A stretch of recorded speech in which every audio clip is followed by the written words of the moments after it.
Okay, what's up mga Dremingson here? So today gagawin ulit natin yung aking Sniper 155. But today, kasi yung Sniper 155 ko, nakaset siya for city drive. So ibig sabihin yung engine sprocket ko at rear sprocket ko ay naka-design siya for city drive. So gagawin ko siyang pang long drive naman. Yun, samahan niyo ako, magpapalit tayo ng engine sprocket dito sa aking Sniper 155. So, kailangan natin ng Allen wrench. So ko dito ay 5.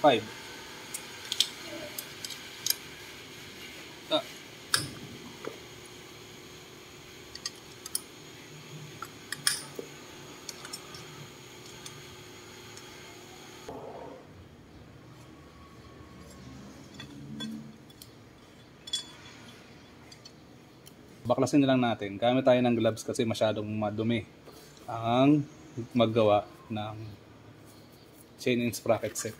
Para dun sa mga nagtatanong, ang gamit ko pong engine sprocket ay RK na 15 teeth.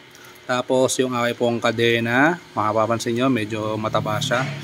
XW ring po yan ng RK. Black scale series na XW, ibig sabihin meron po siyang O-ring sa bawat links niya.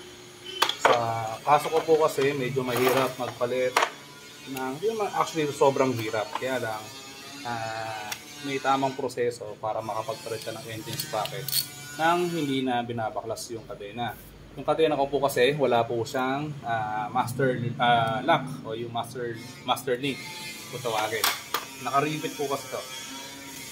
Ayan, nakikita nyo, magkaiba tong pin dito tsaka dito. Naka-rivet po kasi yan, kaya wala po siyang baklasan talaga. So ang gagawin mo, kapag nakaangat ng klaseng sinarm ka, tuwagan mo po yung adjuster po ito ng kadena para sa chain stock.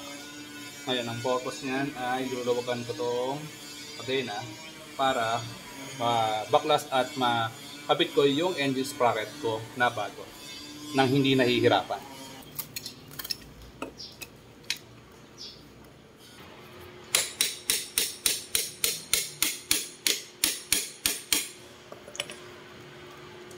Ayan, maluwag na. So, ang adjuster ko kasi ay nandito sa likod ng rear sprocket ko. So, gagamit ko ng C-spanner. Ang size kasi nito ay 51 to 121. So, yun yung kaya niyang i-adjust. 51mm to 121mm.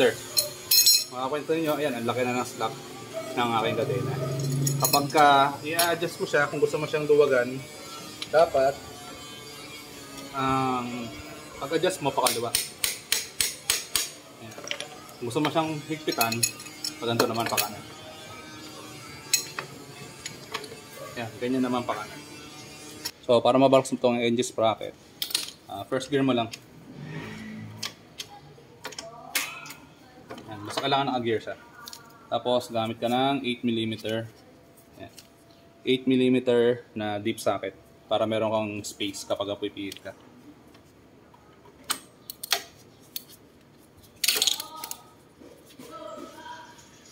Ayun, itong lock naman, yung tatanggalin natin.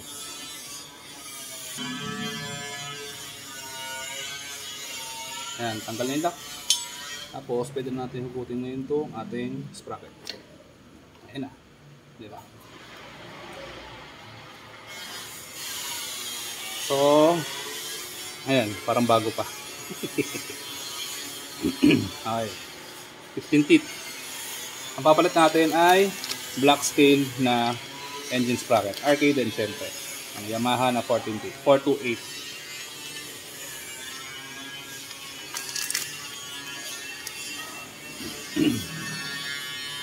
So, tatanong nyo bakit 14 teeth yung napili ko imbes na 15 teeth. Sa 15 teeth kasi, yung aking top speed ay nasa wala pang 100 kilometers per hour. So yun, bali ang size kasi ng rear sprocket ko ay 50 teeth. Kaya ayun, hanggang less than 100 pa yung top speed ko. Dito, since mahaba-haba yung biyahe natin at para hindi tayo antukin sa biyahe, magpapalit tayo ng 14 teeth para medyo tumaas yung top speed natin. Kasi nakadesign to ang set ko na sprocket set, chain and sprocket set pang city. Kasi gusto ko kapag nandito ako sa city ay mabilis ako nakapag-overtake. Yun ang purpose ko. Dahil mabigat na rin kasi yung load ng motor ko. Mabigat yung motor ko talaga. Ayan.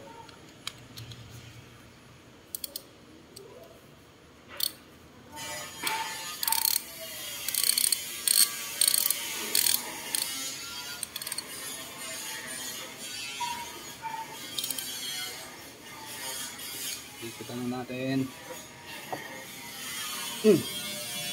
Ayan, okay na. Palak na siya. Tapos, yung change lock na lang, ibalik natin ulit.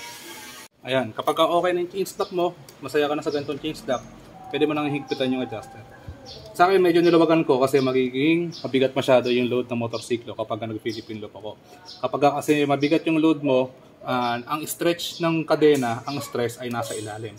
Wala sa ibabaw. Sa ibabaw, lumuluwag to.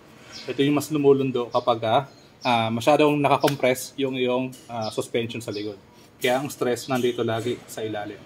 So, itong kadena na to, hindi mo na talaga kailangan itong i-lubricant. Kasi, well lubricated na to. Yung loob ng o-ring yan, lubricated na siya. So, wala ka na dapat intindihin.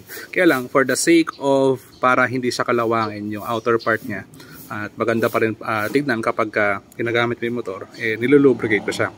So una, linisin muna natin yung kadena. And then, yun, tapos tsaka natin linisin din yung motor para mas maging presentable siya.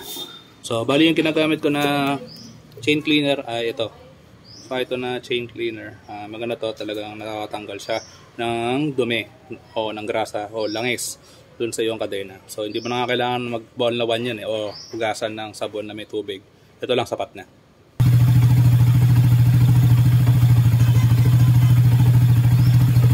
Ako naglilinis kasi ng kadena, hindi ako dito naglalagay sa rear sprocket. Sa engine sprocket ako naglalagay ng chain cleaner. Kasi pag dito ka naglagay, lahat ng katas ng chain cleaner mo ay tatalsik dito sa iyong mags. Pwede ka naman mag-DIY na maglalagay ka ng cover dito. Kaya lang, kung kaya mo naman diskartehan ng mas maganda, di ba? Na hindi ka na maghihirap. So, sa engine sprocket po ako naglalagay nito. Apply mo nito, hintayin mo lang, mag-itay ka lang ng 5 minutes, tapos buga mo ulit. Pagkabuga mo na ito, lalabas lahat ngayon yung dumi doon sa iyong kadena. Kusa na siyang babagsak. Okay, final touch, chain lube ng Phyto.